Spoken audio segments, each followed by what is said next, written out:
Soldier Memories invites you to listen to an excerpt from a memoir written about the K battlefield memories that cannot be forgotten. These were the fiercest and most intense days. A part of the youth of these soldiers was tightly bound to this place. Before we step back into the smoke and fire of the battlefield to relive these unforgettable memories, please take a moment to subscribe and turn on notifications. Your support helps ensure that the sacrifices and the youth of these soldiers are never forgotten. Now let's return to the front lines. That afternoon around 12 o'clock I was listening to the singing practice program of the Voice of Vietnam radio station. The song was The River of My Hometown, the River of Your Hometown.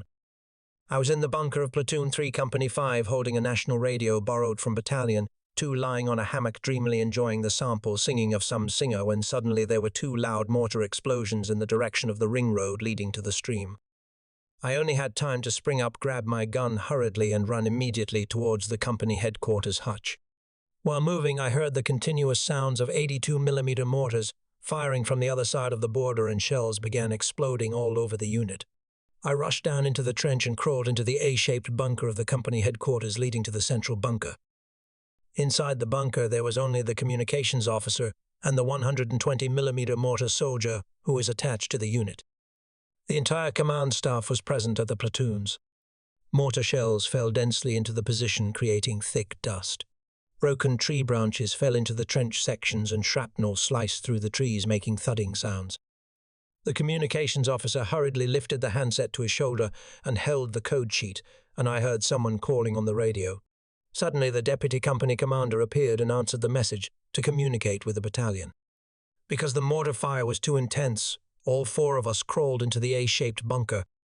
One mortar shell fell right at the main entrance of the command bunker, blowing up the entrance path, while another exploded above, burning the thatched roof. The burning bamboo and thatch fell down, blocking the bunker entrance. I clung to the trench, moving towards Platoon 1, which was the frontal direction. All the brothers were hiding in shaped bunkers, poking their heads out to observe, guarding against the enemy breaking through the fence to attack the unit. I met the company commander of Company 5 at the position of Platoon 1. He was urging the troops to hold the key trench sections. The enemy mortar fire grew stronger and a few more huts caught fire. Seeing the critical situation, the company commander called me over and ordered the reconnaissance section to help the mortar squad get out of the unit by any means necessary. Initially, we judged that after the mortar barrage, they would organize an attack immediately. Our firepower was suppressed by their mortars, so it could not be effective because we did not know where they were positioned on the other side of the border. The mortar squad moved to a reserve position more than 100 meters outside the unit. The order was deployed. Each mortar had to prepare 20 rounds. The reconnaissance section was assigned to support the mortar section and carry ammunition for the brothers. Amidst the enemy fire, we rushed towards the mortar squad of Company 8 and quickly conveyed the order. After receiving the order, the mortar brothers shouldered the parts, leaving the position, and each scout carried 4 mortar shells. The reserve position was a clearing next to a stream. During the day, there were 2 of our soldiers guarding, and at night, there was an ambush team. It must be admitted that their mortars fired quite accurately. All fell within the unit, mostly hitting our 82mm mortar position, with none falling outside the ring road. This proved they tracked and monitored our positions very specifically. Crossing the underground trench sections, we reached the stream area. Both the 82 and 120mm mortar squads prepared. The artillery pits had never been used and water had pooled muddily at the bottom, so the brothers had to fix them for a while before they could mount the mortars. From the other side of the border, about 5 or 6 82mm mortars were still taking turns, firing fiercely at the company position 100 meters away. The unit outside could even hear the sound of breaking trees and shrapnel flying rustlingly. They shelled for about 1 hour, then stopped. Inside, the brothers urgently moved, occupying key positions of the entire trench line, preparing to intercept their infantry assault. 10 to 15 minutes passed, and the whole area remained silent with no movement. The outpost of Battalion 2 was now in disarray, with fallen trees, 4 bunker huts still smouldering, the earth ploughed up, and the trench sections heavily damaged. Fortunately, none of our brothers were hurt, because all the bunkers in this outpost were about 4 meters deep. The columns were made of ironwood trunks, with a diameter of 30 to 40 centimeters, covered above by a layer of logs, about 1 meter thick, and on top of that filled with earth, about 2 meters thick. From the command of Battalion 2, we learned that the brothers of Transport Company 19 of Regiment 95 were transporting goods to the outpost. Because of the enemy mortar attack, the brothers had to hold outside the forest more than 1 kilometer from Battalion 2. The reconnaissance section left the position and followed the path to make contact with the rear unit. About more than 30 brothers were clearing a path towards the outpost of Battalion 2, not using the trail, including Company 19 and an infantry element of Company 1 Battalion 10 providing protection. We recognized each other when we were about 300 meters from Battalion 2. All goods were left outside the forest, and the transport formation was added to the unit protecting the mortar squad. At the 2 mortar positions at this time, we had nearly 50 people and took the opportunity to tidy up the firing field for better visibility. They only attacked with mortars and did not attack with infantry. The goods the brothers brought out were basically salt fish sauce, cream, canned pork from a long high fong, and a few baskets of vegetables, morning glory, sweet potato leaves, cassava leaves, and red beans used to make bean sprouts. The cassava leaves we took to pickle because we heard they were very toxic, but when stir-fried with canned meat, they were actually quite delicious. Engineering Company 15 and Recoilless Gun Company 16 of Regiment 95 supported Battalion 2 with a few pieces of dried deer skin.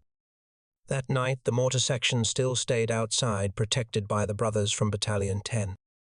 Every time brothers came out from the regiment headquarters, everyone felt the outpost warm up. Adding a few dozen gunmen was very precious. The guard shifts would be shorter and the atmosphere less cold. When night fell down in the bunkers, fresh news from the rear base and the situation of other units were hot stories.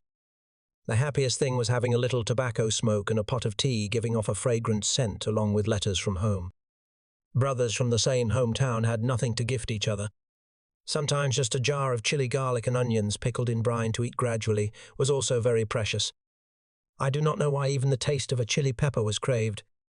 For each meal, the whole squad was only allowed to use a few peppers. Regiment 95 had Company 16 famous as the unit that grew the most chili peppers. When hearing that a group was going out to Battalion 2 brothers in the regiment and Battalion 10, and the directly subordinate companies stationed nearby also looked for vegetables or anything that the Battalion 2 outpost needed to send out. I was sent 2 packets of shredded tobacco and 2 cakes of Duc Jiang tobacco by Brother Lap, the reconnaissance battalion commander of 95. It was extremely precious.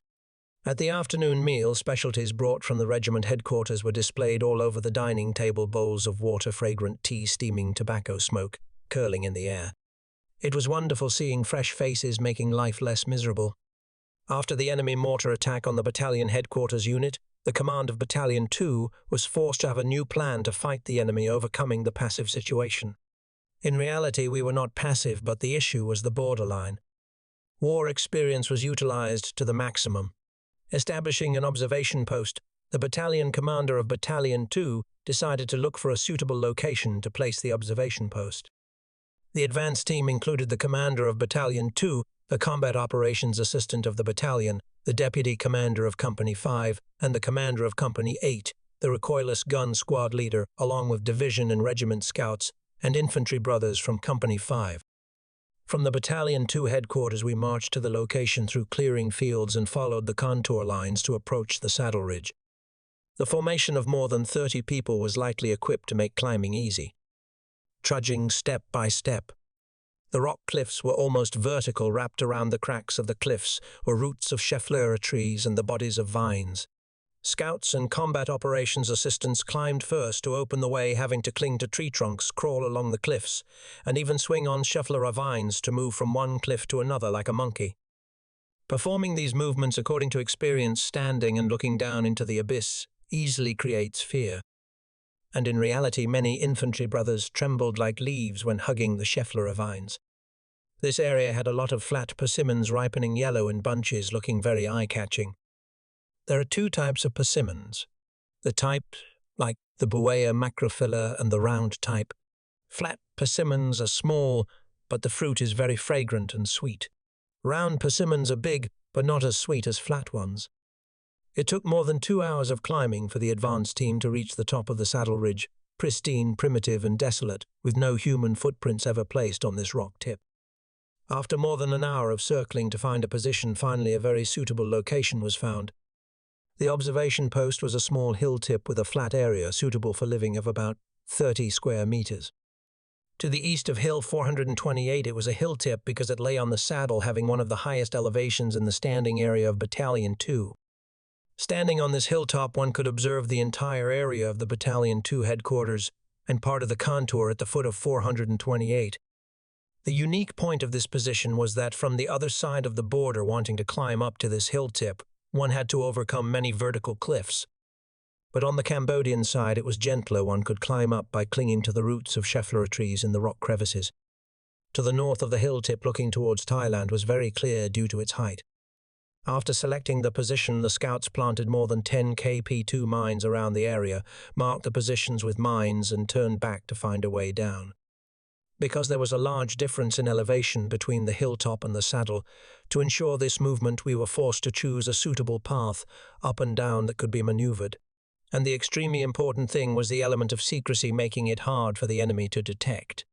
The chosen maneuvering position was on the west of the hill tip, slightly deviating towards the other side of the border. The slope was gentle and easy to walk, and there was only one vertical cliff that was not very dangerous. Later, we made a bamboo ladder clinging to the cliff to go up and down. On the way back, we erased all traces, not letting the enemy detect. The formation still followed the contour lines and returned to the Battalion Two headquarters area. After many days of discussion and approval by Regiment 95, we arranged a 75mm recoilless gun with an initial supply of 50 rounds and a reconnaissance team equipped with good binoculars to monitor the situation. From this position, we controlled the intensity of enemy mortar attacks on the positions of Battalion 2, creating conditions for subsequent breakthroughs by the formation of Regiment 95 favorable for combat. But in terms of logistical assurance, supporting the observation post when necessary was truly difficult when there were 15 people on the hottest outpost of the last months of the rainy season of 1980 and the beginning of the dry season of 1981. The initial purpose of establishing the observation post was not purely observation, because grasping the enemy situation from the post position was impossible.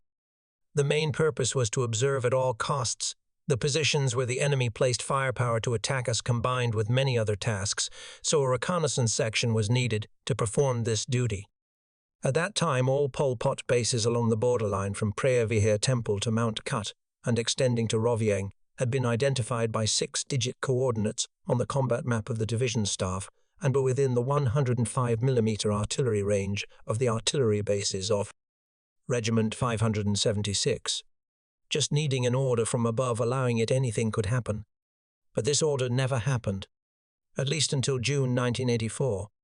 Bringing the recoilless gun and ammunition supply up to the post was a Herculean task of the 20th century.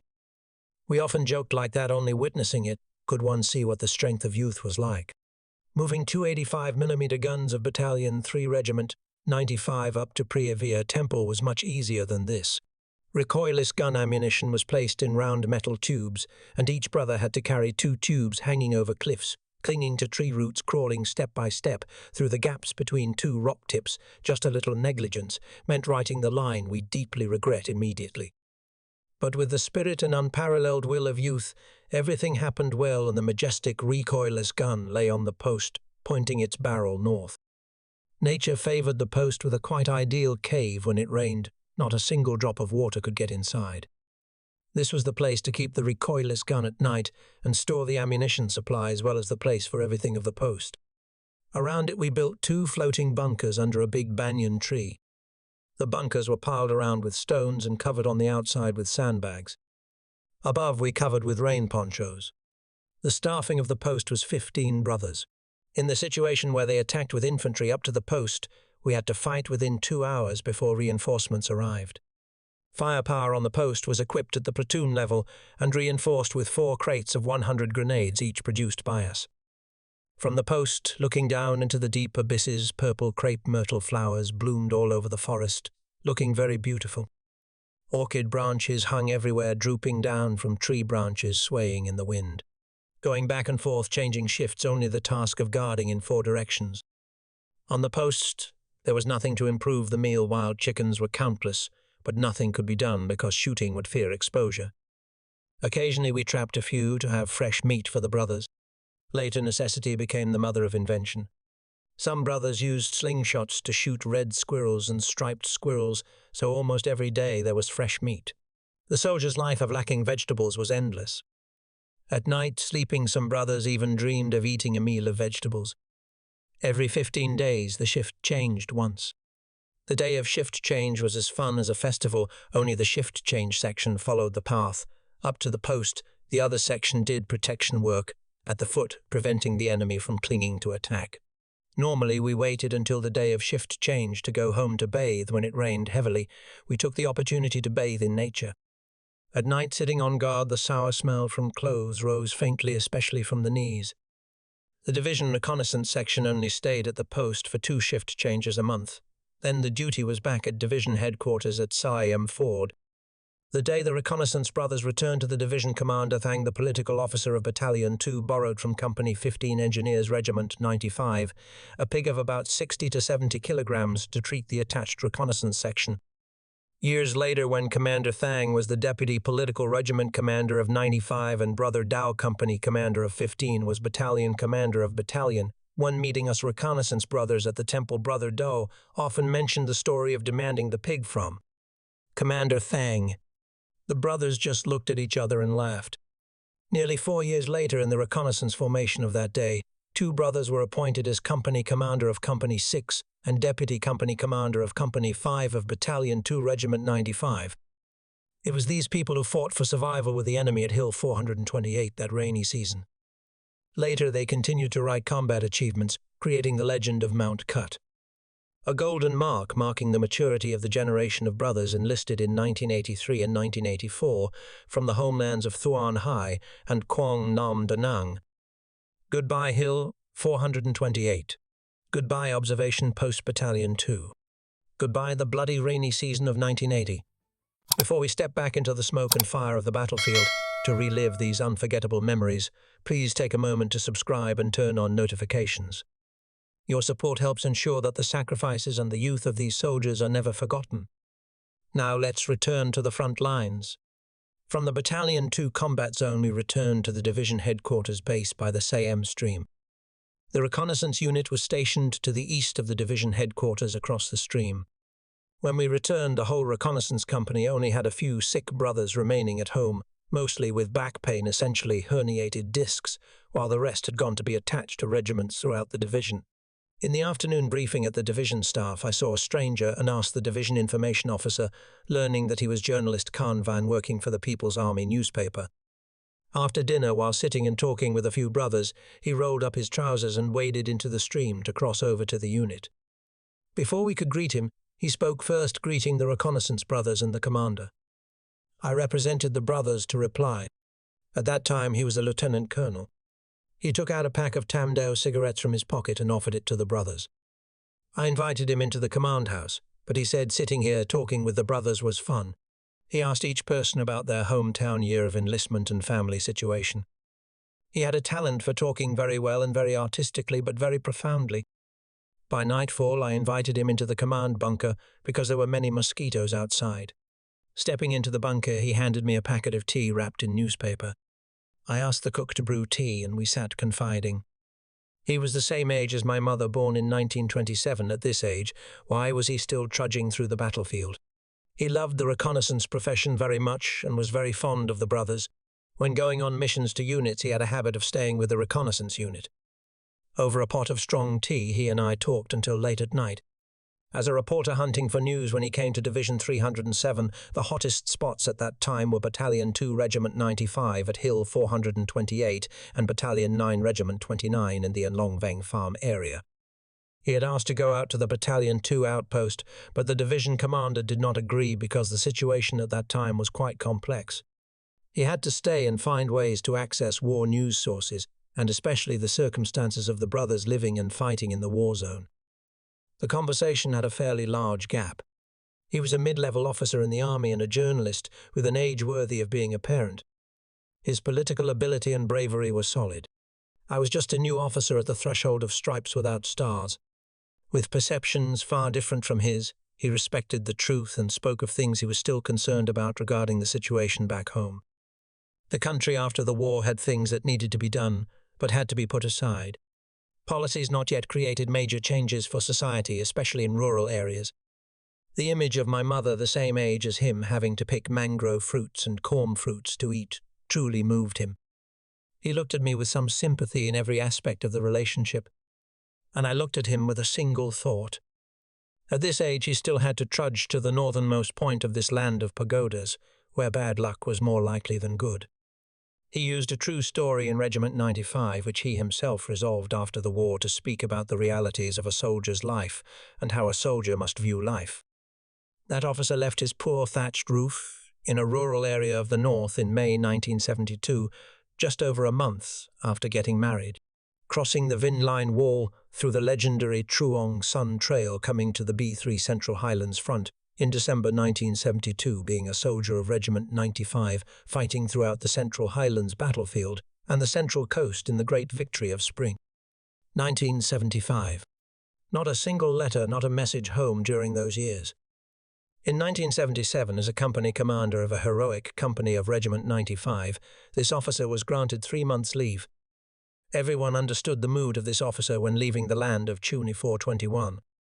Arriving home, walking through the village fields in his hometown, everyone looked at him with sympathetic and probing eyes. This house, the day he left, had only 3 people, but now had increased to 5, his parents, one bedridden for years, the other constantly sick and confused. His father was swinging a hammock for a 2-year-old boy born to his wife, but not his grandson. And at noon a granddaughter came home from daycare greeting his father as grandpa, but she was not his child. The irony was extreme. He carried his backpack back to the unit. Only 12 days later, the day he left, the woman of the 2 children in his house also took him to the bus station and pressed into his hand a little saved money. He did not say whether this man accepted it or not, and tears welled up. He no longer had the courage to hold the woman's hand or wrap his arm around her shoulders. The thin shoulders that had shouldered the burden of feeding his parents for all those years he was on the battlefield. His parents still loved the 2 grandchildren because they themselves had taken care of them since they were born. And now the daughter-in-law worked hard and cared for them during times of sickness with a bowl of hot porridge and a pot of steaming leaves. He left with a heavy heart. The last sentence he said to me was that everything in life is meaningless when recognizing the word sacrifice. Even my pen sometimes feels helpless before the 2 great losses and sacrifices of my comrades. Live and fight, brother. Changing the guard for the 4th time, he and I stopped the story and climbed into hammocks to sleep. Tomorrow both he and I would follow the military region 5 art troop up to Priya Viha temple to serve the troops. The life of a soldier involves fighting between life and death, between glory and hardship. The loud explosions of mortars, the sharp steel-like explosions of mines, and the urgent calls for support from teammates. It is not entirely like that, and it is not just that. A soldier is first of all a human being with a fate and also a love.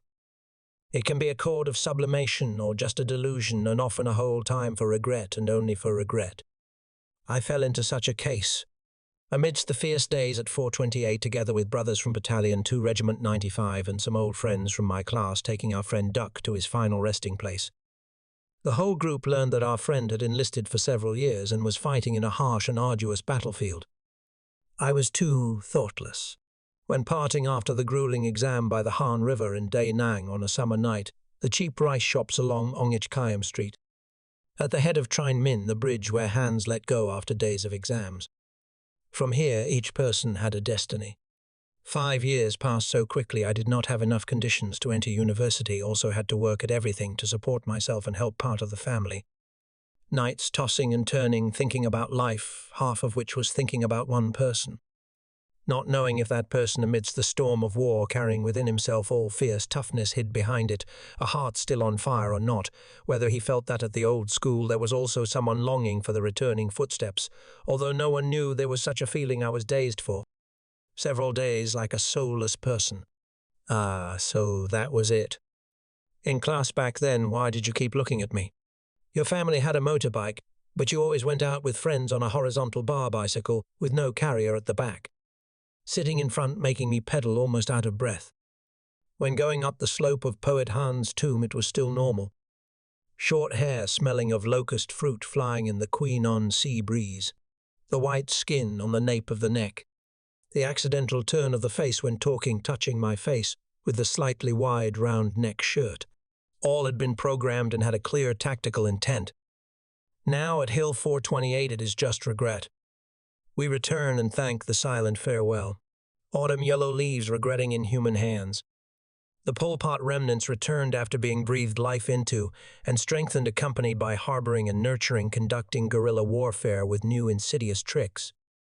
Difficult years for the country in politics, diplomacy and economy. Vietnamese mothers, having just pounded rice grains, had to transfer them immediately to the battlefield for their children and the land of pagodas. Mother's shirt was still patched because the child's blanket was not warm enough. When the wind blew from Thailand, the soldier's inner self, the issues of the transitional period, positive and negative. Soldiers from before 1976 were discharged, returning to the motherland. The country's issues had influences on the soldier's inner self and partly the soldier's mood, reflecting the country's situation in an extremely difficult period. Soldiers had to fight and know how to win to return. Entering the year 1981, the situation in the Priye Vihaar temple area on our side still had not changed. The entire Regiment 95 was still deployed around the temple area. The enemy situation in 1981 had a major change. In late 1980, on the area of Regiment 95, they hit hard on the direction of 428 of Battalion 2 and initially had activities on the direction of Battalion 1 with the aim of probing us. Entering the rainy season of 1981, they increased attacks on Company 2 west of the temple, crossing the border, planting mines in the direction of Company 1. The observation post section of Company 1 sacrificed 2 scouts from Battalion 1 and 2 soldiers from Company 1 in September 1980. On January 26, 1981, a patrol element of Company 1 hit enemy KP-2 mines. We lost 2 soldiers sacrificed and 1 wounded. Mortars in Nguyen Chan from my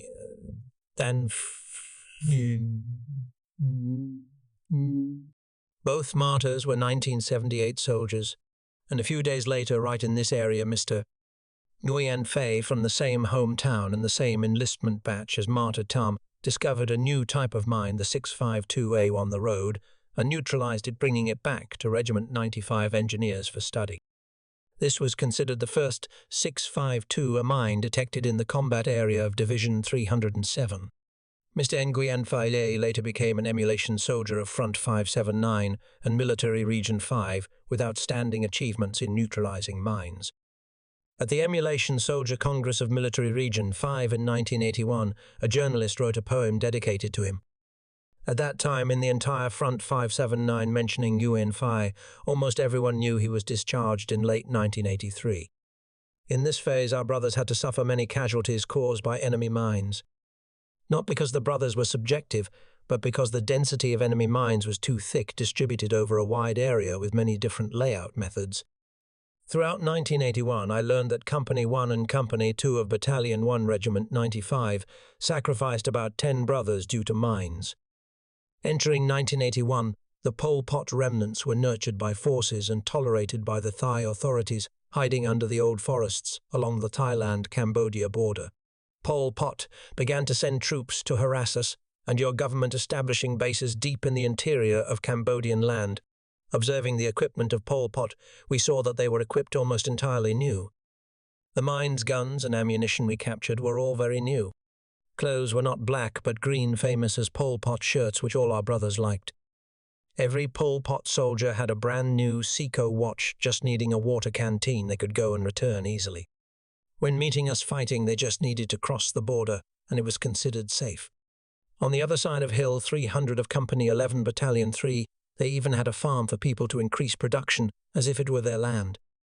Hill 500 located right on the borderline, leaning heavily towards Thailand. They placed a recoilless gun, occasionally visiting the Battalion 1 headquarters Company 13 and Company 11 around the Mango Garden Lake. Our biggest difficulty was the bold black line on the map. Not that we did not have enough force or ability to cross that black line. This was an order from above. Even the commander of Division 307 was strictly briefed by superiors on this issue. What pain is greater than when they hit us? We pursue, they cross the border, turn their faces back and smile. In a talk at the Infantry Battalion 1 headquarters at Mango Garden, the Deputy Political Commissar of Military Region 5 Major General Nguyen Huai Chuang also had to exclaim, "The United Nations is like a market." There was a part during the talk he emphasized, "Whoever speaks well, bring troops in here." Because across the ocean in New York City, the United Nations member seat of Cambodia was still occupied by Pol Pot. The Thai army commander loudly proclaimed that Vietnamese troops attacked Thai soil. An ambassador from the Vietnamese embassy accompanying Prime Minister Hun Sen to visit Division 307 spoke about the story in Thailand. The authorities even hired people to demonstrate in front of the Vietnamese embassy in Bangkok, to shout about this and then the confrontation between ASEAN and the three Indo-Chinese countries. Soldiers did not know how miserable we were at that time regarding the Cambodia issue. Rice grains just milled in Ben Luc, long and still hot, were quickly transferred by H-13 trucks to the battlefield. Crossing the Mekong Kampong Cham Kom Tom Route 7, and on the return trip, sometimes on the truck, were children of the Vietnamese land who would bid farewell to the war, resting at the K4 cemetery, being brought back to the motherland Vietnam at Tan Bien Tay 9 cemetery. Political and diplomatic categories are the work of politicians, while the soldiers' category is simply to fight to destroy. Political Commissar of Division 307 Lung said, "That is principle number 1 of 10 or 12 principles in combat.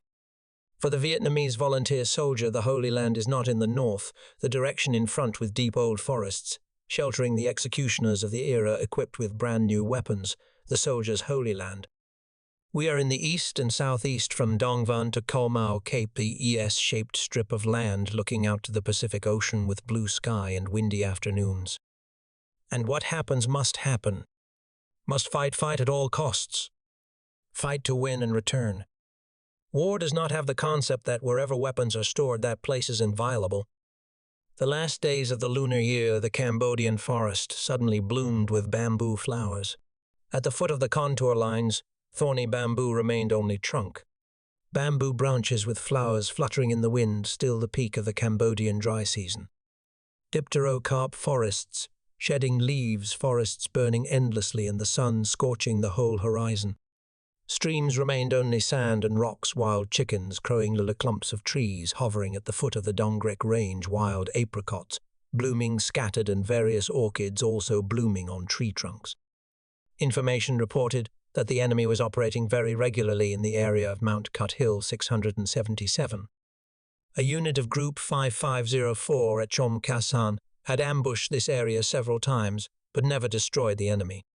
Because the possibility of being exposed when marching out of the area meant sometimes when we arrived, the enemy had moved from the position hours ago.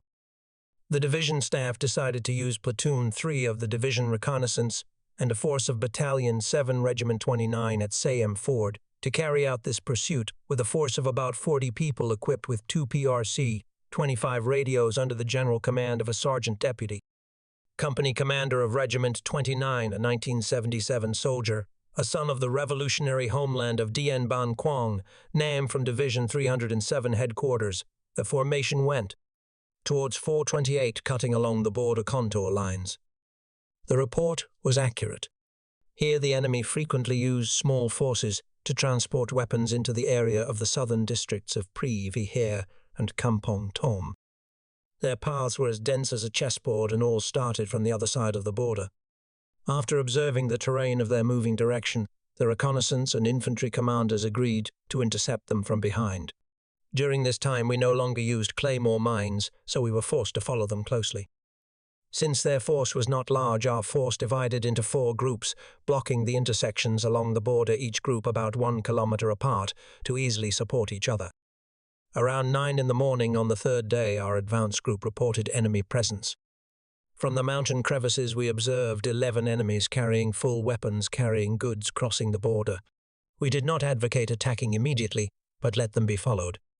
When about 2 kilometers from 677, they used hose to dig tunnels under the stream and buried weapons, then returned. According to our judgment, the next day troops would come to receive, so we did not organize to attack this group, but waited for the receiving force to ambush them all. We organized to place mines around, but after consultation, if they hit mines, it would be difficult for us to destroy them completely, so we abandoned this plan. Instead, we organized ambushes from all directions, with the main force being reconnaissance brothers, while our infantry took on the task of blocking the crossroads. But for some reason it took 2 days for the force to arrive at the receiving position. It was miserable for our brothers having to struggle for several days. The force arriving to receive was smaller, only 8 names. They also sent people to guard around the rest, packed goods into large sacks. Once done, they began to move south. We had considered the plan of capturing alive, but considering the terrain was too disadvantageous, not enough conditions to approach secretly, so it was difficult to implement. Moreover, superiors were impatient. Because the enemy had not been destroyed, if not destroyed completely, we would be reprimanded, so we organized an ambush immediately. Moving behind them for more than 100 meters, taking advantage of them, having to circle around thorny bamboo clumps. The speed was slow and clustered, so we opened fire. The first B-40 shot of the infantry soldier destroyed 2 names walking in the middle of the formation. The remaining 6 threw away their goods, clinging to the bare bamboo roots, firing back towards us. Seeing a Pol Pot soldier groping for a hiding place, the Regiment 29 soldier calmly used his AK to fire 3 bursts. The enemy soldier jerked and collapsed at the bamboo root. Our entire formation opened fire simultaneously. Because they were stuck in the middle of the bamboo clump, they could not maneuver out of position, trying to cling to the bamboo root to counterattack. There was another old Pol Pot soldier probably at a dead end, leaving the bamboo bush, intending to escape immediately, being hit by a burst of AK from reconnaissance soldier Trine lying sprawling on a termite mound. In 1987, Mr. Trine was Deputy Battalion Commander of Battalion 6 Regiment 94, attacking the Hoang Ko Mine group at Mount Hong.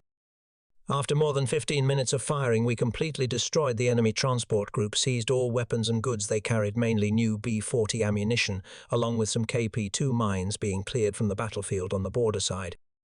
An element of Regiment 29 also opened fire, getting more intense every moment. Leaving the border, we went to the south of Preah Vihear province, sticking to their trails to find their destination. Throughout 3 days of marching, we did not meet any of their forces. Perhaps they knew they were exposed and stopped the shipments. Brief introduction about the administrative boundaries of Preah Vihear province. Preah Vihear has 7 districts. The north is Chongsan district bordering Thailand. The west is Kulen district. The east is Shea Sin and Cheb districts. The southernmost part of the province is Sangkum Thmei and Rovieng districts, bordering Kampong Tom province. Thus, looking at the overall picture, Bang Menche district is the central district bordering the remaining 6 districts of the province and is the capital of Preah Vihear province. Through monitoring and observation, their goods were all transferred south, mainly along the boundaries between Tibeng Menche Shea Sen and Rovieng districts. The terrain here is quite dangerous, being the overlapping area of tasks between Group 5504 and Division 307, so the management of the situation was somewhat looser than the line along the border. The following Phums villages were where they received goods. Phum Paha Phums Bang Phum Brame in Tibeng Menche district. About a few kilometers from these Phums, their trails were dense with a very large number of people. Their warehouse was at a location about 2 kilometers from Phum Sc Thum in Rovieng district, near the intersection of Route 7 into Rovieng district. From here they distributed to Kampong Tom, belonging to Front 479, near the position of the Jaya Din regiment. Because it was close to Tet, the division staff ordered units to march approaching Route 7 from Kampong Tom to Preah Vihear, welcoming the convoy carrying Tet goods from home. After the division command contacted units of Front 479, we stationed at the rubber forest bordering Kampong Tom and Preah Vihear provinces. At noon on the 27th of Tet, the convoy from home crossed and we followed the convoy to Fire Bridge. Along the road, units of Regiment 29 and 94 had prepared for Tet quite thoroughly. Banana leaves, forest dong leaves were being dried along the road. All units had orchids hanging in front of the barracks. For the first time, seeing brothers protecting the road, throwing cigarettes onto the trucks. Due to the situation where we mastered the battlefield, the communication between units was smooth, so it must be said that in 1981 we celebrated Tet very prosperously and fully. In the afternoon of the 28th of Tet, we arrived at the division headquarters at Siam Ford. After many years, the entire unit had not been gathered fully on the occasion of Tet. The division staff allowed the division reconnaissance unit attached to regiments to return to the barracks to celebrate Tet. The sky colour was turning into spring, still the dry season sunshine at night. The cold was heartbreaking. The magical moment of spring made our souls flare up with new life. Decorating the spring scenery of the far north was the brilliant red cotton flower. Spring is still the season bringing vitality to all things, including soldiers like us. The warmth of spring spread everywhere, creeping through each leaf tree, branch, blade of grass. Spring breath glided gently through each letter, as it once glided lightly on flushing cheeks and sublimated in overflowing happiness. Spring youth, love. Det 1981, Tet of peace and material surplus. For the first time since crossing to Cambodia, the entire division had a policy to resolve demobilization policies and leave for officers who had not taken leave since 1977. On the 30th of Tet, from the division headquarters, we received a phone call from Mr. Diep Ngok Trine, enlisted in 1972 from Nkan Dai U Tu Tien Gian, announcing, after Tet getting demobilized, inviting son-in-law on the first day to get drunk. Did not understand what it meant, but roughly understood it was drinking. Brotherly love when still at the border, many times crossing the firewall to fight out to Route 19, having a daughter born in 1976. The result of a leave trip the same year, only 5 years old, but kept declaring to marry her to any guy who behaved well with Dad. Calculating in the area of Battalion 1, this medic had declared marrying his daughter to more than 100 brothers. Really valuable. At noon on the first day, clinging to the vehicle of the division political department, to go wish Tet to the brothers of Battalion 1 led by Mr. Tuyen, the youth assistant of the division. When the car was about a few kilometers from the temple, getting lost at the outpost of Company 1, jumping down from the car, saw some brothers already a bit tipsy, standing under the crepe myrtle tree, picking their teeth, munching. Did not understand which guy shouted loudly, "Mr. Hay is coming up, Father Trine." A crooked figure stepped out of the cook's house and swayed, saying, "Let your sister handle it. I won't marry my daughter to you anymore." Eyes shaped like bullets and fell heavily on the cook's bed. Company commander of Company 1 Van Siu held hands, pulling into the command house of Company 1, looking at 2 rows of bamboo chairs, full of civil and military officials of both Battalion 1 and Battalion 3. On the table were chicken, banana, wine, bon wine, still plentiful. Deputy Battalion Commander of Battalion 3, Senior Lieutenant, then clearly declared must let this reconnaissance deputy company commander die on the spot today, not letting him escape. Sounds of agreement accompanied a full bowl of wine type 4 tons, poured and brought by political officer of Company 1, then Van Chown from a back. All my parents from childhood until now, Deputy Battalion Commander of Battalion 1 Thong I Thong Lu, came to stand behind, checking the dryness of the cup. Forced to drink in one breath wherever the water ran, heat spread there. Taking advantage of slurping a quick bowl of chicken porridge to fight hunger, but also not in time for the second bowl, heaven and earth. Tilted, everything was yellow, trees, rocks, sky brothers next to me, all turned yellow, entering the realm of meditation. Waking up, lying on a hammock under the crepe myrtle forest inside the command house, was still lively, went down to the kitchen to find water to quench thirst, found a way out of the position by circling through the platoons. All brothers in the platoons took the opportunity to write letters home. This time Company 1 had 3 people leaving the unit. Mr. Trine, the medic, Meister Ho, the manager, demobilized. Mr. Siu, the company commander, returned to the country to study. Although not saying it all, brothers bore a sad mood. War would not know where to go. Long years and months on the battlefield, 3 years of obligation, then return. Now some people had enough seniority. Each person's circumstances shared common difficulties. Some people wrote letters while tears fell on the paper. Teary eyes, thinking back on themselves. Families had moved to the south, not registered for household registration, no address to write letters directly. In a strange land, taking someone else's address to write letters was a difficult thing to do. An undeclared war without front lines. Priya Vihir, rainy season of 1981, from the observation post on the top of Priya Vihir temple, we saw deafening explosions, rising dust flying up at a small point. The hurried 3-shot bursts meant more comrades from Company 1, Company 2, Company 11 fell due to KP2 or 652 mines of the Pol Pot remnants. Black-shirted figures appearing and disappearing, attacking Company 2, Battalion 1 west of the temple, running towards the Thai border, seeing the enemy running but not allowed to shoot for fear of revealing the target of the recoilless gun on the temple. Company 2 had to handle it themselves. After many months of this situation happening continuously, permission was granted to use the recoilless gun and things that made us laugh through tears of that time. The order rapid fire 1 round implies a large quantity and fast speed used since the border war days. Those days were far gone, asking for 5105mm rounds to support coordinate X. The artillery soldiers shouted furiously into the wireline, asking, "Damn it, is it your ammo 100 OK? Yes, 101 round." The reality of 1981 was ordering while trembling. Soldiers of Company 4 fired 5 rounds in a row. The political officer of the battalion ran out from the bunker, jumping quickly over the stone steps of the temple, face purple with rage, shouting loudly, "Why did you shoot so much?" The recoilless gun squad leader, a huge guy black as a Cameroonian from Ankai, Tiu Kaya Kwang Angai, was excitedly answering immediately.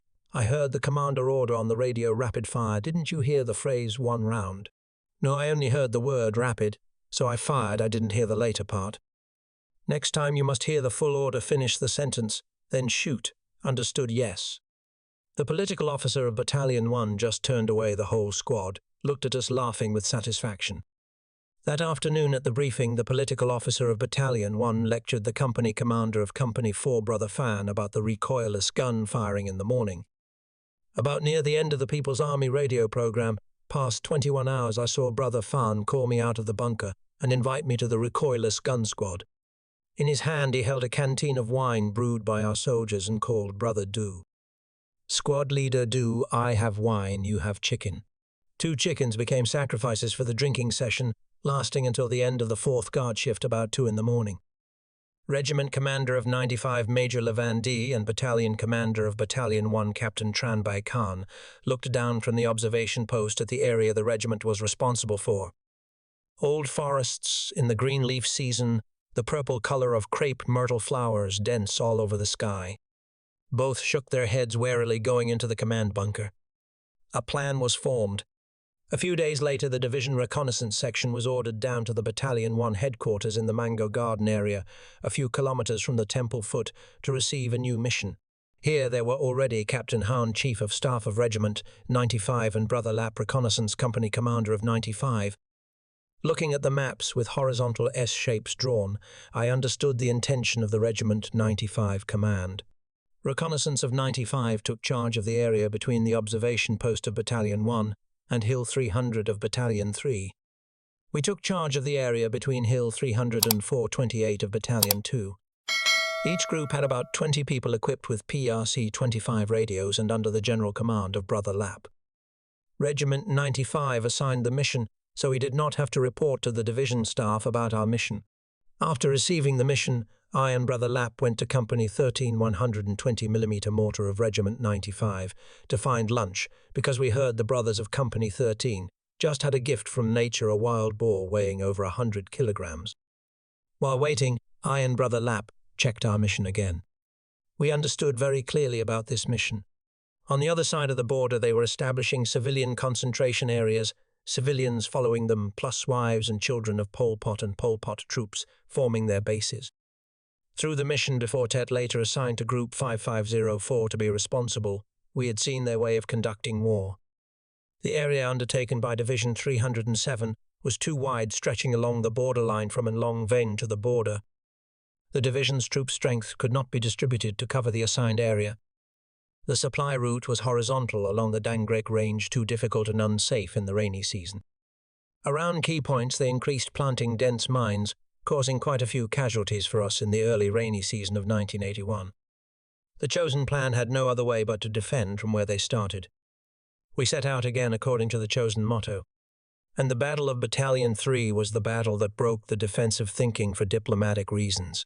Brothers in the entire Regiment 95 received this victory with an excited, refreshing mood, creating a new momentum for the most difficult period of the battlefield that year. The journey to search and destroy about 4 in the afternoon, the formation started from the foot of Hill 300 and continued to climb up to the outpost of the forward element of Company 11. Because this area was open, the command of Regiment 95 used the plan of departing at twilight. If the enemy observed and monitored, they could not guess our intention. From the rockfield of Company 11, 2 sections divided into 2 wings leaving the 300 outpost. About more than 1 kilometer we stopped, chose a high point on the saddle and stayed overnight there. The requirement of Regiment 95 was that at night we had to rest on the borderline. At night from afar we still saw the lights of a town on their land, and if on a calm night we could hear both music and vehicles running. Sleeping at a new point at night, we also had to guard wary of the enemy following and attacking. Although this rarely happened, our mission was as normal as any other mission, but deep down, I also understood that the command of Regiment 95 placed much hope on this trip. Hitting them would reduce the frequency of their attacks on us and, of course, create a psychology of insecurity for their bases along the Thai border. This was the key point of the problem. The next morning, I gathered the brothers to explain the mission that Regiment 95 requested us to perform. According to custom, when the enemy was active reconnaissance, soldiers had to lie in the forest eating pressed rice balls with salted sesame continuously, and infantry brothers would suffer losses. Because in this area the density of enemy mines was quite thick, we had to block not letting them cross the border into Cambodian land. The whole unit of about 20 brothers showed excitement on every face, because among those going were fellow countrymen of infantry units who had sacrificed in the past months. It rained heavily. Wearing raincoats, we set off.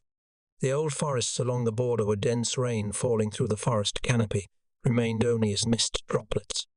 Stepping on undulating terrain, no one slipped and fell, so it was also easy to walk along the border contour. Everywhere we heard their noises, proving that the Thai authorities issued red books allocating land along the border for Pol Pot remnants to operate. In the afternoon, when near resting, we heard the sound of falling trees and trees falling in the forest in front. The rate of tree falling was dense and sometimes using chainsaw-sounding buzzing. Observing the movement for more than an hour in the forest, it was pitch black, so we dared not follow and retreated far from the area where they felled trees, about 1 kilometer. We rested overnight. Through communication, I reported the situation to Regiment 95 and caught the wave with Brother Lap's wing. Brother Lap's section discovered dense routes they crossed to us, especially the back of Hill 500. Through the short telegram, I understood that surely tomorrow Brother Lap would send troops to ambush and hit them. The Chief of Staff of Regiment 95 requested to pinpoint the enemy force coordinates, as well as a terrain for infantry movement when there was a situation. Crawling into a small rock cave, I looked at the map with a flashlight to shape the area. A sleepless night until the 4th guard shift. I still could not sleep. In the morning, I had the brothers prepare, taking advantage of the heavy fog. I set up an observation post on a big tree trunk and monitored. About past 9 o'clock, Brother Lap's direction opened fire fiercely, and it was all our guns.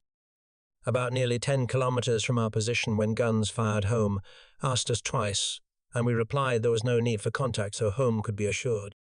We continued to observe until noon. Regiment 95 announced Brother Lap's direction had organized an ambush on the trail from Hill 500, where they placed the recoilless gun, destroyed 4, captured 3 guns.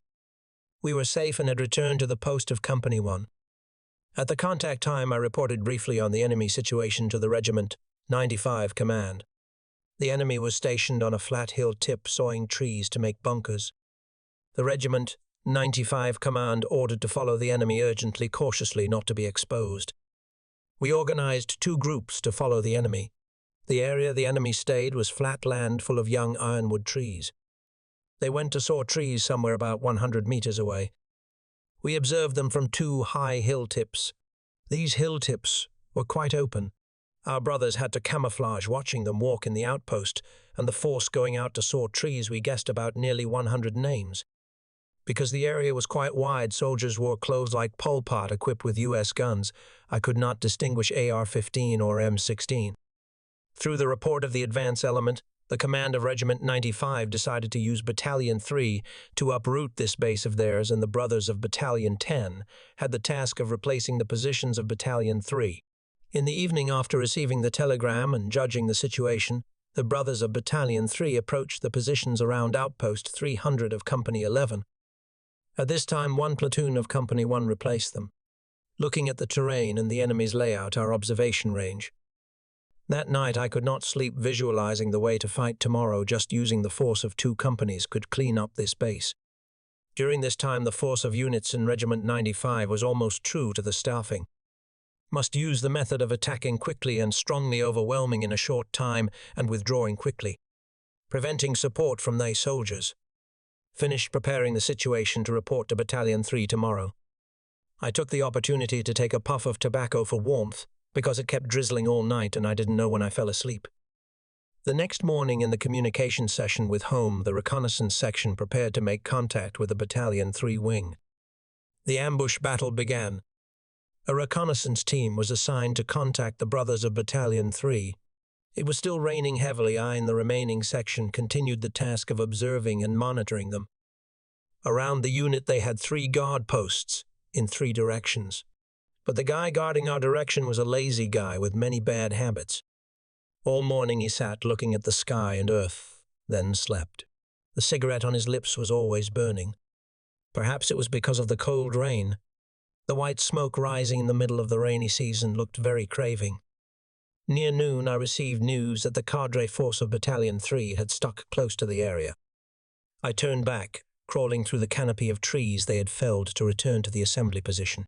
From the hill, I pointed out to Brother Thin, Deputy Commander of Battalion 3, the direction of enemy deployment as well as estimating their force in this area. Brother Trio Koi Hop, Company Commander of Company 10, had observed some enemies digging something in their area. They had a total of 9 canvas tents spread evenly in the area, but actually 11 tents. Their tents were so alike that we didn't know where the command tent was. Initially we judged this was a newly moved enemy force. In the process of making fortifications, bunkers did not exist yet. At night they slept in tents. Each tent we guessed had about 10 names. Although trying to observe, we had no way to detect. The firepower area of theirs could not determine what weapons firepower they had.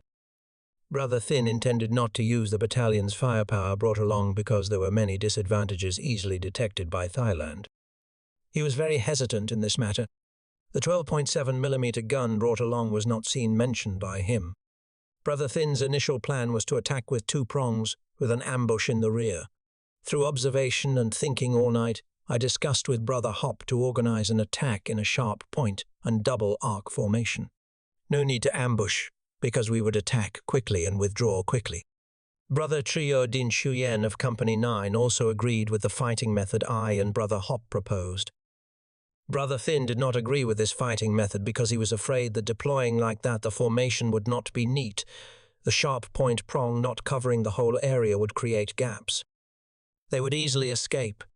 I proposed the plan that we use Company 9 to attack from behind them, driving them towards Cambodian land, and then the section of Company 10 and Company 11 arranging an arc formation to press back. This fighting method easily creates surprise. The enemy is hard to react. But the requirement is that the sharp point formation must be strong and powerful. Through exchange and finally came to an agreement as follows. The sharp point prong was Company 10 supported by a 12.7mm gun. Brother Thin commanded this prong directly. Each arc was Company 9 and 1 platoon of Company 11 Brother Hop commanded generally. The remaining force of Company 11 would support if there was difficulty as well as protect the back, which was the withdrawal route of the formation. The company commander of Company 11 commanded. Battalion 3 quickly dispersed the formation and hid close to the enemy area about more than 1 kilometer and lay there waiting for orders. As the afternoon wore on, the rain became heavier and the wind strong, moving along the canopy of fallen trees. I and Brother Hop approached the area the sharp point prong would attack. That was their rear area coming from thy land. There was a quite big trail with a smooth surface. Along this road, they did not saw trees. Far away seemed to be a grass field for farming. On the road surface they threw Samet cigarette packs and canned fish cans. Brother Hop assigned positions to place troops for the platoons. The enemy guard only walked back and forth and looked at the soldiers inside. It seemed this guy was not seen smoking.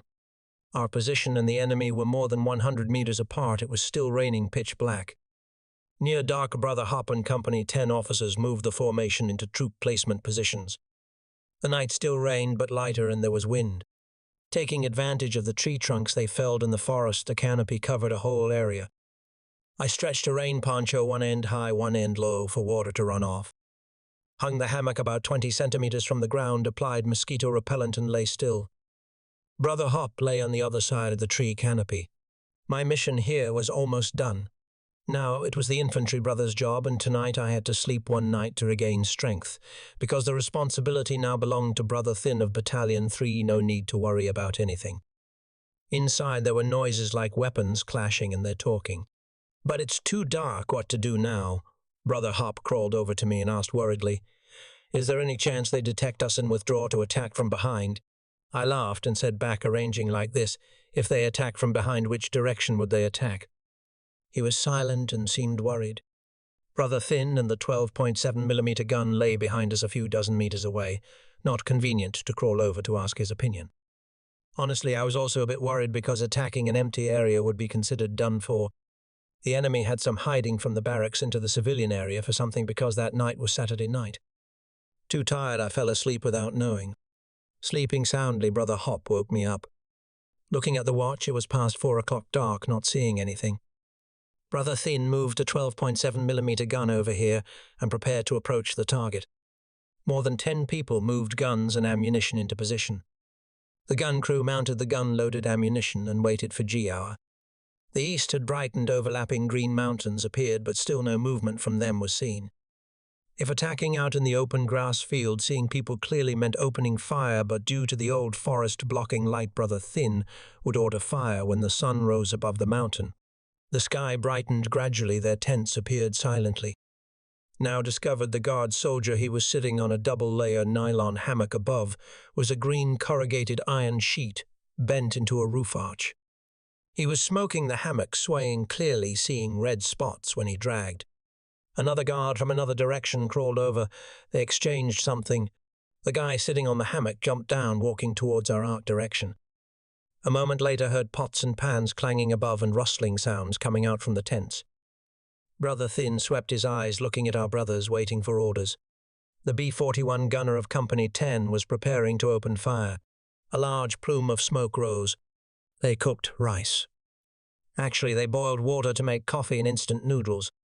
Some guys were getting out of the tents, stretching clearly, hearing their yawns. The weak morning sunlight began to shine into the forest. Brother Thin looked at his watch, probably nearly 7 o'clock. He jerked his chin towards Brother Hop, and I saw him raise his AK. A flash flared up, bang, bang. Continuously, many flashes flared up from the rear of the B-gun. Fire escaped from the 12.7mm gun. The whole Company 10 opened fire. The tent in front of Brother Thin caught fire. Screams rang out.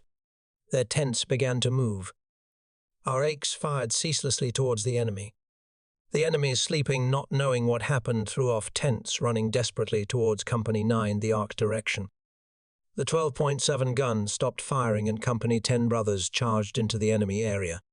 On the Company 9 side, gunfire continued to erupt, both B and individual AKs cracking, ignoring the terrain of slippery fallen trees. Brother Hop and Company 10 brothers rushed into the battlefield. I jumped after the brothers and approached the enemy area. Only the 2 guards had guns, the rest did not carry guns because of panic running. One guy even wrapped a blanket around himself. The whole blanket, soaked in blood above Company 9, fired even more. Heard our brothers shouting, "Hands up." Did not hear enemy return fire. A base full of enemies lying around the tents. An antique yard full of their goods. Brother Thin, carrying an AK, rushed towards Company 9, jumping over enemy tents. I ripped open a tent door. Inside, 4 guys died, twisted. Saw on the hammock the hanging arm of an enemy having a watch. Under the feet was a pair of shoes size 9 fake. This guy covered with a thin blanket and a tulle mosquito net. His backpack still had more than 5 packs of Samit. Brother Hop let the brothers clean up the battlefield, collecting all their guns and ammunition. Brother Thin ran down from the Company 9 side mouth, ceaselessly urging soldiers to clean up the battlefield quickly and withdraw. The battle ended in about 20 minutes. On our brothers' shoulders now, everyone was heavy enemy guns tied up and carried back. The formation quickly withdrew from the battlefield and dispersed into 2 directions towards Battalion 3 headquarters. Brothers of Company 11 were responsible for leading 4 enemy prisoners. We destroyed more than 40 enemies and as many guns. We suffered no casualties. Only one Company 10 soldier, while moving, tripped and his hip hit a tree branch, hitting a sharp spike. The tree pierced deep into the hip. The battle resolved the sensitive diplomatic issue, a warning to the Thai authorities. Letting Pol Pot use bases along the border playing with knives will surely one day die by knives. That battle made the brothers of Battalion 3 the richest people in the regiment in terms of personal equipment with antiques. Pity for the brothers traveling far, crossing mountains and passes, having to carry heavy loads. More than an hour later, when the formation was near the Mango Garden Lake, Thai reconnaissance planes flew along the border and heard the sound of their jets, but did not see the planes. Perhaps they flew circles deep in the Thai interior. After the ambush battle and receiving unexpected rewards, the situation in the area east of Priyavia Temple became quiet again. Even the recoilless gun squad on Hill 500 was silent. Every afternoon, the brothers on the line of Battalion 2, Battalion 3 and the Company 1 area felt somewhat relaxed and less tense. However, it did not go beyond the prediction of Regiment 95. The enemy would intensify activities in the direction of Company 2, Battalion 1 west of 606 and the Lang Trench area down to Kamtuat. For 2 consecutive days, the enemy sent a force of about more than 10 names to raid the Company 2 formation at dawn. They attacked during the shift near the last watch around 4 or 5 in the morning to avoid the attention of Brother Du's recoilless gun of Company 4 on the temple. Company 2 suffered losses of 6 people in these raids, 2 sacrificed and 4 wounded, and during border patrols, there were also some casualties due to KP2 mines, including the Deputy Company Commander of Company 2. Facing such a situation, Regiment 95 transferred Brother Nguyen, a 1977 soldier from Quang Nam, the reconnaissance platoon leader of Regiment 95, to be the Deputy Company Commander of Company 2, and the reconnaissance force of Regiment 95 began to deploy a new direction of activity. In the early days of deployment, the enemy was also somewhat surprised. We ambushed close to the border, destroying a number of names, but with their stubborn and crafty nature, they intensified activities deep into our territory. They ambushed the trail from Company 2 to the axis of Route 69, adjacent to the Battalion 1 headquarters area. Although it was the rainy season and we did not use vehicles to carry water, this was the vital road of Company 2, so the enemy deployed ambushes and planted mines. A group of brothers returning from getting food supplies was also ambushed, by them sacrificing 2 more brothers. Before we step back into the smoke and fire of the battlefield to relive these unforgettable memories, please take a moment to subscribe and turn on notifications. Your support helps ensure that the sacrifices and the youth of these soldiers are never forgotten. Now let's return to the front lines. Thus, on the temple direction, the Company 2 area was a hotspot with gunfire every day, and casualties, so to prevent their plot causing confusion for the brothers on the west of the temple, the Division 307 staff called the reconnaissance team attached to Regiment 29 led by Company Commander Trung to return to the tense area to support combat. More than half of the Division Reconnaissance Company and 1 platoon of Regiment 95 Reconnaissance, led by Deputy Company Commander Bu, gathered at Company 2 to receive new missions. The mission was assigned specifically as follows: Regiment 95 Reconnaissance had the task of directly supporting Company 2, strengthening search and patrol along the border, ambushing and intercepting small enemy groups. The Company 2 force patrolled and protected the smooth flow of the vital road from Company 2 to Company 1. Division Reconnaissance divided into 2 teams to penetrate deep and detect enemy bases from the rocky abyss of Movement Road No. 3, west of the temple to the foot of Hill 671, sticking close to 2 enemy outposts in front of the temple gate next to the Thai border post. To firmly grasp their activities and determine if this force was the part penetrating deep into Cambodian land. There was an order from Regiment 95 that if exposed in this direction, we had the right to counterattack regardless of whether it was Pol Pot or Thai soldiers.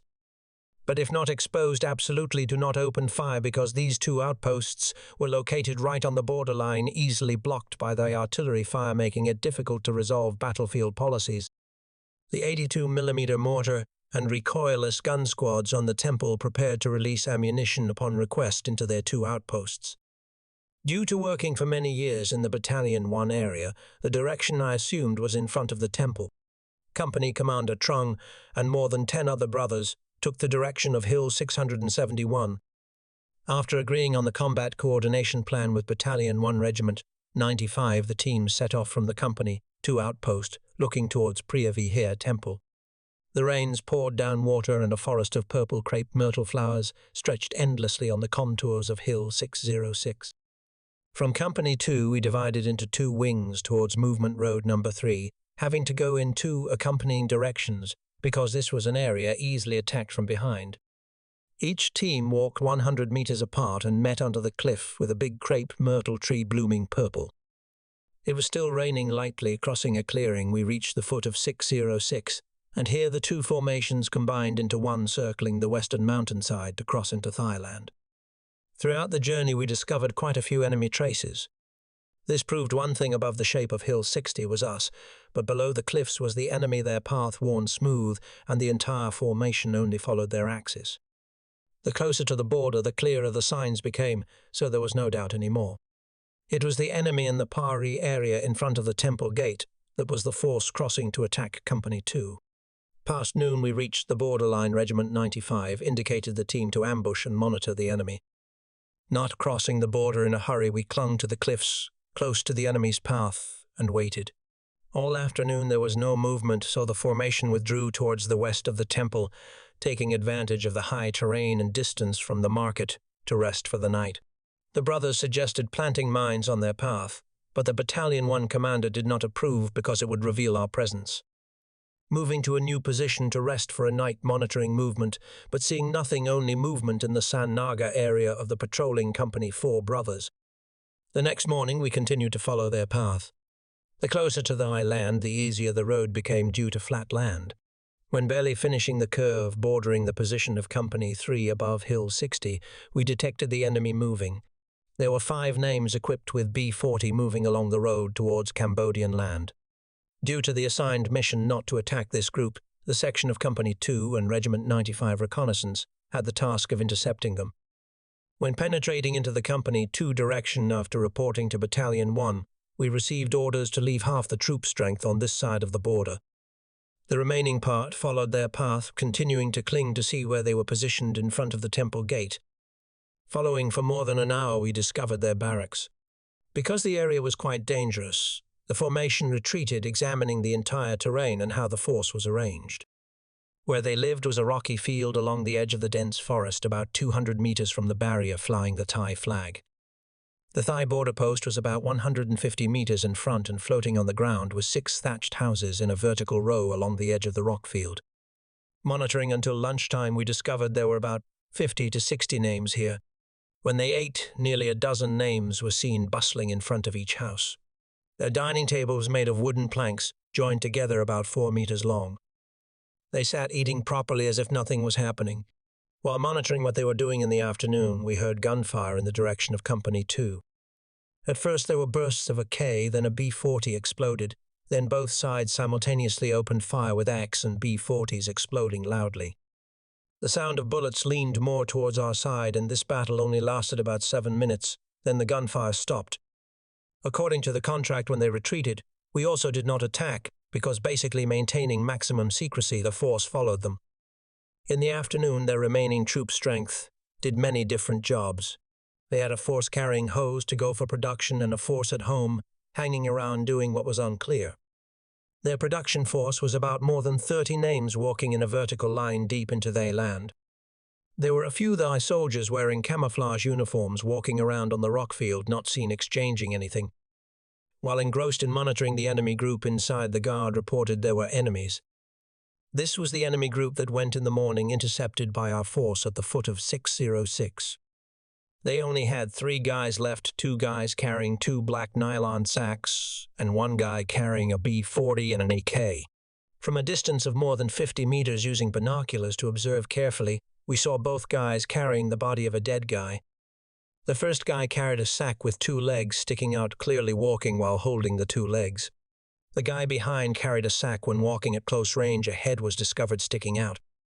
Thus, this enemy had been cut in 2 by our B-40 shot. Later, when asking, we learned that Company 2 only fired 1 B-40 round, but it flew to the back, not hitting their formation. And the trace they left was dragging the dead guy, creating a trail. They fired back a few AK bursts and 1 B-40 hitting the tree canopy, then withdrew. The case of the enemy, why were there 2 body parts they carried, remains truly hard to understand. Company 2 reported destroying 1 name, capturing 1 AK gun, but later we confirmed with Company 2 that 2 names were destroyed, not 1. There was a strange thing in 1981. The rainy season lasted long and drizzle persisted for half a month. In the days of rain, flying dimly like mist, I also softened when remembering the drizzle and north wind in my hometown. Drizzles in the northernmost part of Cambodia, on the 4th step of the majestic Preah Vihear temple, Looking east to the motherland, Vietnam, the panorama of Preah Vihear province was just a green color to the horizon. Nature created gentle rains like a sheet of misty water, making water fly in the wind into inclined streams on the surface of the dam rippling waves. Their production increased land was a plot of thatch land open surrounded by rock fields. They planted all corn and plants bearing young fruits. From this area, I used a compass to align with the position of the flagpole of Company 3, determining the direction by choosing a big fruited orange tree as a standard target. Some names were weeding and others were cutting some young trees around. They were also ragged and tattered, many guys wearing shorts to work. Because of the open white rock field, it was impossible to cross. We had to retreat far to wait for night to cross the white rock field approaching the Thai border post. Actually, on the map, half of this rock field was Cambodian land. But somehow Thailand built a border post here. The position of the Thai border post was at the end of the saddle range. If looking with the naked eye from the mango garden of Battalion 1 about past 9 at night, brothers crossed the white rock field one by one. Looking towards the Battalion 1 headquarters on the temple, we saw a few flashlight beams moving back and forth. We knew the brothers up there were ready. If there was a bad situation, at the end of the rock field was a paved road about 4 to 5 meters wide with a flat surface. This road ran straight up to the temple gate, right at the position where we hung the flag in 1979. When capturing the temple, we didn't know what flag to hang. At that time, it wasn't certain anyone knew what the flag of the United Front for the National Salvation of Cambodia looked like, so we took the opportunity to hang a red flag. The Thai border post was built relatively methodically with bunkers and proper loopholes. All their border guards stayed inside these bunkers. Daily, only a few guys came out to the barrier to guard and check around. In front of Platoon 3 of Company 3, only about more than 100 meters. The next morning, having observed the entire formation of both the Thai and Cambodian areas and grasped their activities, the team received orders to return via the contour path and go out to Movement Road number 1, which was the main road up to the temple. From the Cambodian side, this was the road that later Regiment 95 Reconnaissance used forces to cross and attack Pol Pot supply convoys. The forest bordering the rock abyss was always dense, and just crossing the rock area we approached their paved road. Arriving at the temple safely the next day, the reconnaissance section and combat operations assistant of Regiment 95 stood right at the flagpole determining enemy positions and formulating a combat plan. The plan was approved as follows: reconnaissance and engineers of Regiment 95 would open a road north of the temple approaching the enemy road with a width of about 4 meters. Engineers detected and removed mines planted by Thailand in the area. This was a secret road only used when necessary because their interception force was still the part following the contour below the temple. The force on the temple only supported with firepower when necessary into enemy areas. Thus, the entire force and layout of Thailand and Pol Pot around the barrier area was no longer a secret. Their positions were within the sights of our firepower types. On the direction of Brother Trung reconnaissance of the Hill 675 area, we also discovered the enemy increasing the creation of a corridor to transport weapons deep into the interior following the route Lang Tran Kom Kon Chom Kong Sound Kulan Mount Hong belonging to the scope of Group 5504. In the middle of the rainy season, like pouring water, the entire force of Regiment 95 reinforced Battalion 1 operating in a fairly wide area with complex developments. Regiment 95 Reconnaissance and the force of Company 2 sent troops to sweep and clean the area west of the temple. Division Reconnaissance and Brothers of Battalion 3 sent troops towards 671, adjacent to 547, along the Dangrek Range with the aim of preventing them from transporting weapons, preparing the terrain for future battles, especially the first battles of 547, undertaken by Battalion 3. Under the command of Captain Tran Khan, Regiment Commander of 95, the battle almost re-equipped Regiment 95 with new weapons and ammunition. Pol Pot shirts appeared for the first time in very large quantities. After determining surely the position and layout of Thai and Pol Pot forces in the Preah Vihear Temple Gate area, we changed direction because there was no order to settle accounts here, yet aiming to limit their activities to the maximum in the rainy season of 1981. The first rainy season after 1979, they used forces to attack harass as well as reused new 652 mines throughout the area. Initially causing us many losses due to mines, the entire division, 307, sat on fire, especially the area of Regiment 29 and Regiment 95. During this time, the command of Regiment 95 had some personnel changes at the regiment level.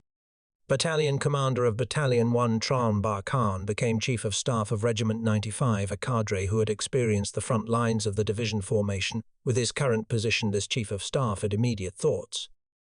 To resolve the situation in the area of Regiment 95, the first thing he cared about was resolving the area along the borderline from Hill 60 through Hill 671 and finally Hill 547, because according to our judgment, these high points were their border gates for channeling goods into the interior.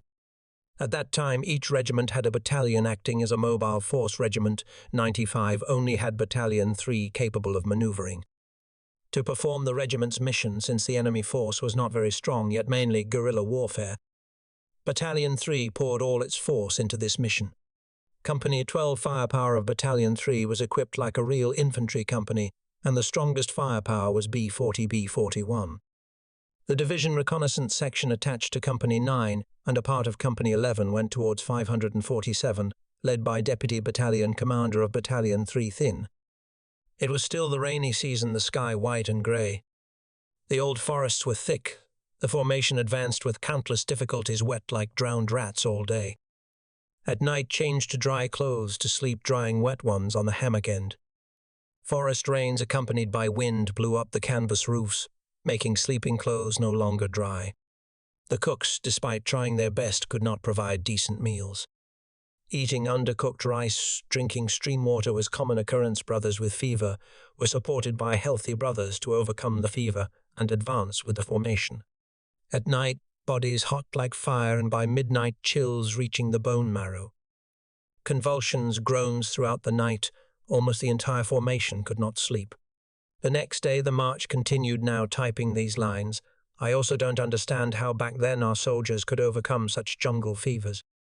After 2 days overcoming hardships, the formation also approached the contour of Hill 547. The stopping point was a small village not on the map at that time.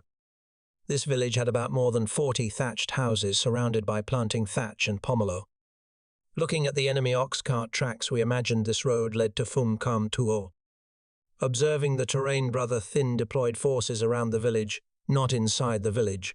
The formation divided into 3 areas facing Nyland. The next day, the attached reconnaissance team, along with more than a dozen brothers of Company 11, went to reconnoitre the areas of points around 547, moving towards the foot of Dangrek Mountain. The terrain became more complex contours, bumpy, slippery water flowing from high slopes, making the reconnaissance formation unable to go further.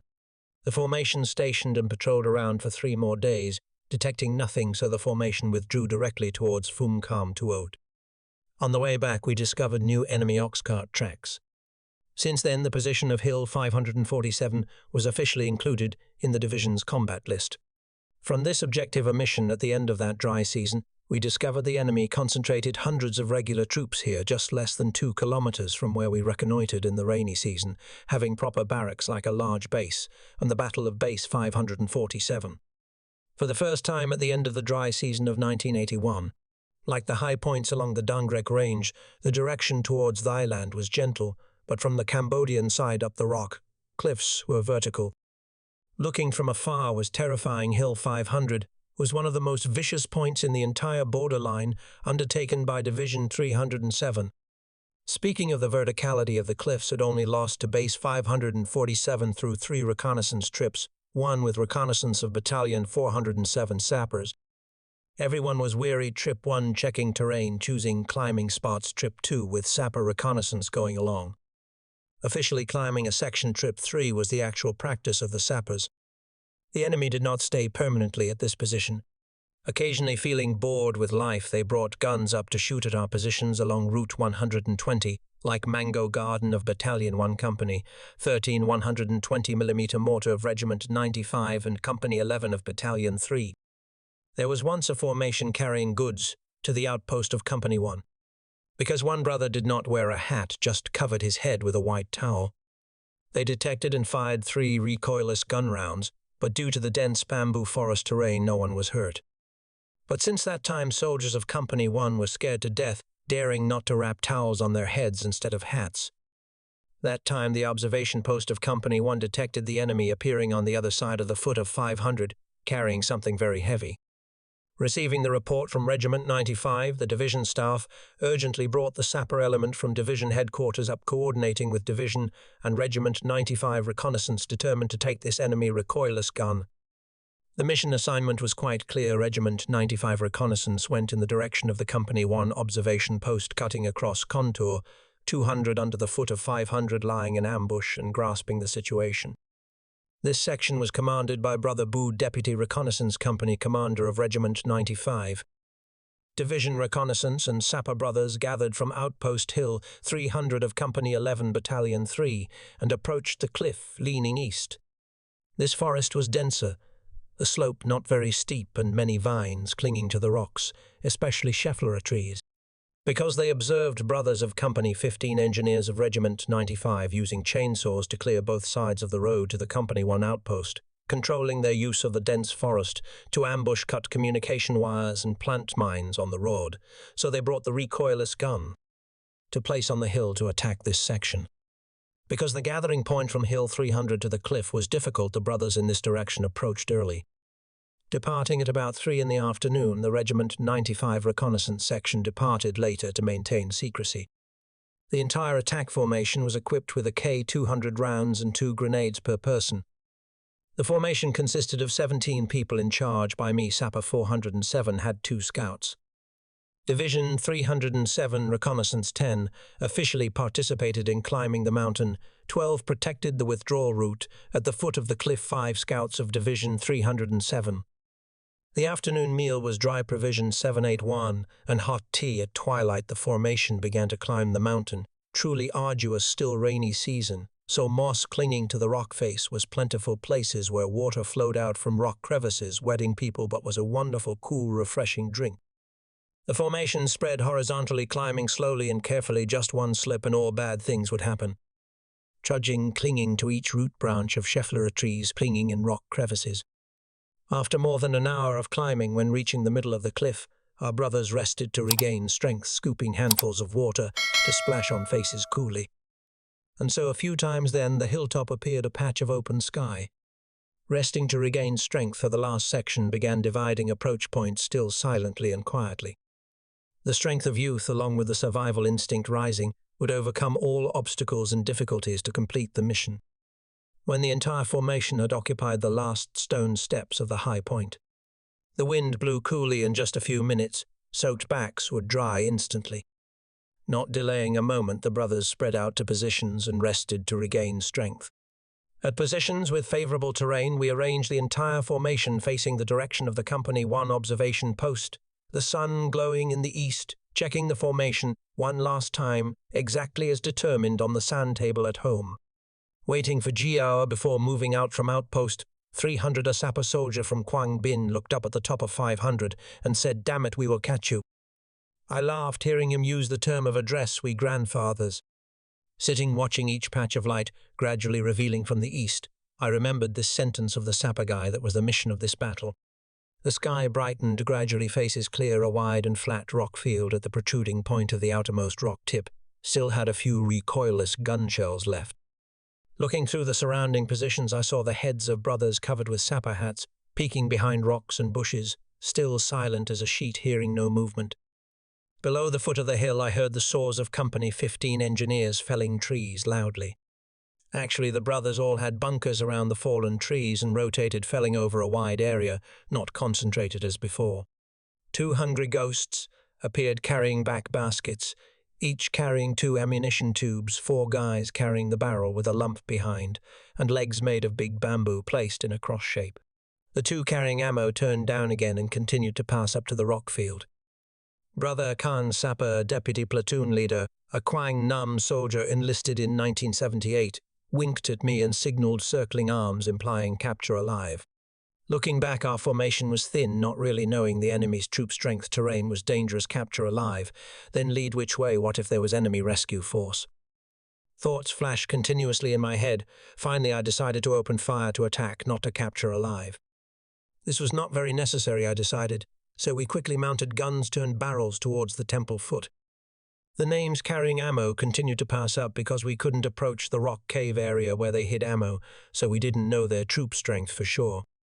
When the pile of ammo was more than 10 rounds, 2 guys, one old and one young, stood looking towards our brothers sawing trees. 2 other guys were lining some rags under the body of the recoilless gun, and behind there were a few names bobbing up, bringing ammo up. I ordered fire the first burst from Brother Khan, and another brother sent the 2 guys standing outside to meet the King of Hell. He shot quite steadily and calmly. The young soldier, hit by a burst across the chest, just screamed once and collapsed onto the rock field, falling down the cliff below, about 2 meters. Body resting on a forest vine, the old soldier, jerked, just cried out once and died immediately because he was hit by all 3 bursts from the chest up. 2 guys taking care of the base of the recoilless gun were hit continuously by a K bursts from about 4 brothers and died on the spot. Head plunging into the recoilless gun, blood spraying, sticking to the barrel below the tail of the rock. Our brothers also opened fire, destroying the enemy carrying 3 rounds of ammo. A few names escaped because they hadn't fully reached the surface of the rock field. The formation above rushed out to the road collecting 3 guns. 1 guy didn't carry a gun, and below brother than division scout also came out to collect the enemy AK. Brother Khan urgently tied the explosive tube to the leg of the recoilless gun. The remaining brothers gathered the ammo rounds into a natural round hole of the rock field. After the brothers had hidden safely under the cliffs, Brother Khan dropped 2 explosive tubes into the barrel of the recoilless gun, and another sapper dropped an explosive tube into the rock hole containing ammo. Done, the 2 brothers quickly rolled down the nearby rock abyss. A flash flared up, an earth-shattering explosion, fragmented rock chips flew rattling, hitting tree trunks, falling with thuds. My Brother Khan and 2 sapper soldiers ran up quickly to check. The entire gun barrel was split open, the base thrown to one side, nearly falling into the abyss. 2 enemies lying next to the leg of the recoilless gun didn't know where they were thrown, no bodies seen anymore. I turned the AK barrel towards the brothers, sawing trees below, fired 3 bursts of point fire, 2 rounds each, signaling mastery of the battlefield. The 82 mortar at the Company 1 outpost fired moderately 6 rounds to the other side of the border, and Regiment 95 reconnaissance brothers switched posture from ambushing the retreating enemy to blocking reinforcement troops, if any. The entire formation withdrew quickly towards the Company 1 observation post. More than half an hour later, we were welcomed by Company 1 brothers at the rockfield contour, 200 Regiment 95 reconnaissance brothers, then also withdrew quickly towards outpost 300 of Company 11. After this battle, the enemy dared not place firepower on this hill tip anymore. They switched to using 82 mortars placed on the other side of the border, firing continuously at the Company 1 outpost position. The last days of the rainy season of 1981, occasionally there were still late-season rains. The division staff met and decided to send reconnaissance to operate at the Cambodia-Thailand-Laos tri-border area. This area belonged to Shoam Khasan District, Tuea Vihar Province. Due to my working position at that time, I also didn't know much more when the Chief of Staff of Division 307, Lieutenant Colonel Hong Kwong, assigned the mission. He only called up and asked for a report on the current unit situation, difficulties and recommendations of the unit. When the head of the division reconnaissance section and 2 staff assistants were present, the commander assigned the mission of reconnaissance and checking the enemy situation in the tri-border area. According to the news we received, the enemy situation was active strongly in this area. According to our judgment, the enemy force had about a few hundred names consisting of many factions. They intended to turn this place into their large base. Later I learned that Front 579 had sent a military region reconnaissance team to operate in this area. The reconnaissance was exposed, and we had to use helicopters to rescue these brothers on the territory of friend Laos. After assigning the mission and resolving difficulties as well as suggestions of the unit, the Division Chief of Staff handed over the area map on which the positions we needed to reconnoiter, as well as grasp the enemy situation, were marked. From the division headquarters, nearly 30 of us were taken by division vehicles back to Choamchan district to assemble. We stayed near an artillery unit of Regiment 576 and started from here. The scheduled assembly position was in the east-northeast direction of Phum Stong Che Bang, bordering the Laos border, stationing at this position. Taking nearly 2 days, crossing late-season streams flowing like waterfalls. We arrived at the occupying position at the end of the 2nd day. This area was very thick forest, and the contours were mostly gentle, less steep. On the map it was a village, But in reality it was desolate. This village had not been inhabited since before 1975, because houses were mostly collapsed and only foundations remained. Trees had grown over the house foundations. According to the assigned mission from here, we would operate towards the contours in the west and north. The valley was the falling point of the three countries' border, desolate, dense forest. Late-season rains still rushed back suddenly at night, brothers, spread out into small groups, crawling into nearby rock caves to avoid rain and sleep. The first day we stayed to listen for movement, not operating. In front were high points, probably 500 and above, overlapping in misty smoke. On the second day, more than half the force stayed at the position to hold the position and monitor around the living place. The remaining just over 10 people began to perform the mission within the return range. All was just the pristine, primitive scene of the forest. By radio communication in the working shift the night of the first day, we reported the situation, nothing suspicious in this area, and asked for opinion from home to change reconnaissance direction. The next morning at the working shift, the staff suggested opening a new direction deeper into their land, about more than 1 kilometer.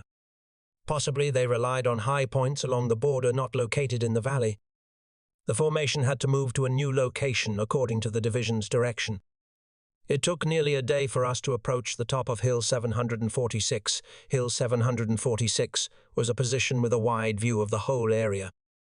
The terrain here was gentle and somewhat flat. From 746, we observed both the valley below deep into thy land and along the Laos border.